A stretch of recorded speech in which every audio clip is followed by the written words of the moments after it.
G'day guys, and today it's time for another bit of coronavirus news.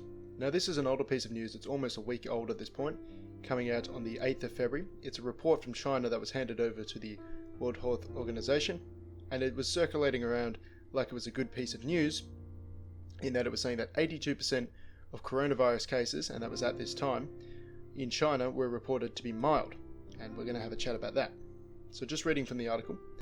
The majority of the novel coronavirus cases in China were considered quite mild, the World Health Organization said on Friday, February 7th. A breakdown of the 17,000 cases provided by Chinese authorities found that 82% of the cases were mild, 15% were severe, and 3% were critical, said World Health Organization epidemiologist Maria van Kerkhove. Now the rest of the article goes on to talk about some other stuff, countries not sharing virus data, mask shortages and this sort of thing. Stuff not really in line with the title, but that's the number that I want to focus on today, because obviously this is being released like it's a good piece of news. Obviously 82% of cases being mild sounds pretty good on paper, but I think we should really be paying attention to those other two numbers, the 15 and the 3%, because that's a huge problem. So because when you get a severe case, or even more critically, a critical case of coronavirus, you get something called viral pneumonia.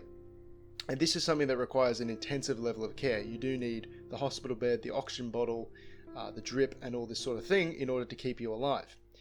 And this can actually be catered for right now at the levels we're seeing currently. Coronavirus, at this time in the article, they were talking about 17,000 cases in China. Obviously, it's jumped up to quite a lot more by this point, and this ends up being a problem because when you have a smaller number of infections, you can give everyone who needs the hospital bed, everyone who needs the oxygen bottle. But as we continue to see the number of cases just climb dramatically, from my last report 2 days ago, there have been an additional 20,000 cases reported, another 300 deaths. There's going to come a point, and this point may come soon, depending on the, obviously, it's a case by case for each country, depending on the sophistication of their medical apparatus. There will come a point where you will be no longer able to give everyone this level of care that they need if they do have a severe or critical case of coronavirus. And there will have to be this grim, pragmatic prioritization of cases. We're going to prioritize the young over the old, this sort of thing. We don't think we can save this person, we think you can save this person. And this will cause the number of deaths to skyrocket. Because again, almost 1 in 5 people getting this disease need some level of serious care. They need the oxygen bottle, they need the drip, and if they don't get it, they might die from viral pneumonia.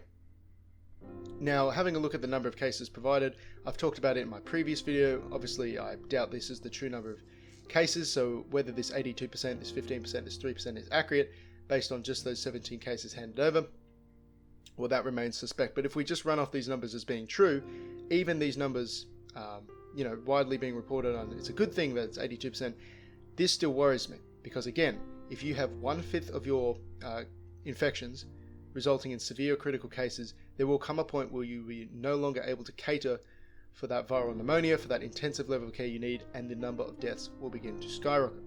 So again, even though this is an older piece of news, it's just something important to keep in mind. This is not just the flu, this is way worse than SARS, this is something to be taken seriously, and I think this number bears a lot of relevance here. So yes, keep spreading news on coronavirus, don't let it drop out of your mind just because it drops out of the news cycle for days at a time, as there's no novel and interesting things to report on.